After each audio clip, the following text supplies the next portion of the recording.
In this complete guide, you'll learn exactly how to disconnect a data source in Softr, removing the link between your workspace and an external service like Airtable or Google Sheets.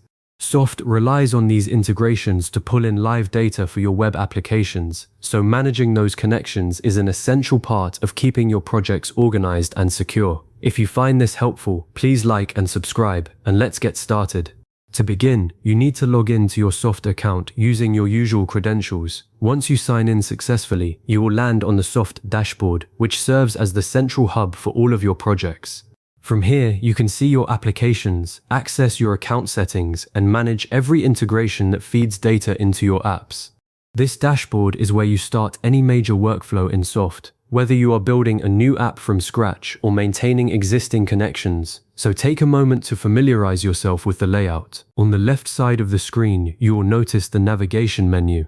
This sidebar contains all of the main management areas of your Softr workspace. Look for an option that is labeled Integrations and click on it. The Integrations page is essentially the control room for every external service that your workspace is currently connected to. When you click into this area, you will see a list of every integration you have set up, whether it is Airtable, Google Sheets, or other supported data sources. This view gives you a quick snapshot of what is currently linked to your account and helps you track which services your apps are drawing from. Now locate the specific data source that you want to remove from your workspace. Scroll through the list and identify the correct integration. Be careful here, especially if you have multiple accounts connected to the same service, such as 2 different Airtable bases or several Google Sheets. Once you have found the right one, look for the trash can icon that appears beside that integration entry. That icon is your deletion tool, and clicking it will initiate the disconnection process. Softr builds in a safety step at this point to prevent accidental removals. A confirmation window will pop up on your screen, asking you to verify your intent. This window is not just a simple yes or no prompt. It requires you to read a message and take a specific action. Read the confirmation message carefully.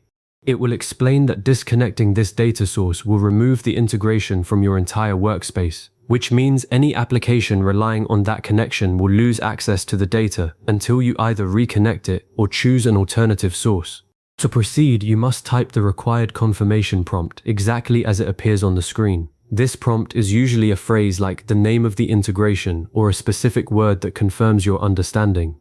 Typing it out ensures that you are consciously making the decision and helps prevent you from clicking through without thinking. Many users skip reading this message and then wonder why their apps suddenly break, so take the extra 5 seconds to read it thoroughly. After you have entered the confirmation text correctly, click the delete button to finalize the disconnection. Softr will then remove the integration from your workspace, and the connection will be severed immediately. You will not see a long processing time here. It happens quickly.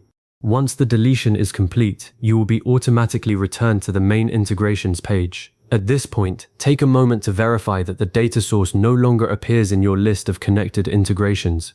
If you see it still listed, you may need to refresh the page or double-check that you entered the confirmation correctly. It is also important to understand what happens to your apps after this change. Any application that was using that disconnected data source will now show an error or a missing data state. You will need to either reconnect that data source or choose a different one before those apps can function properly again.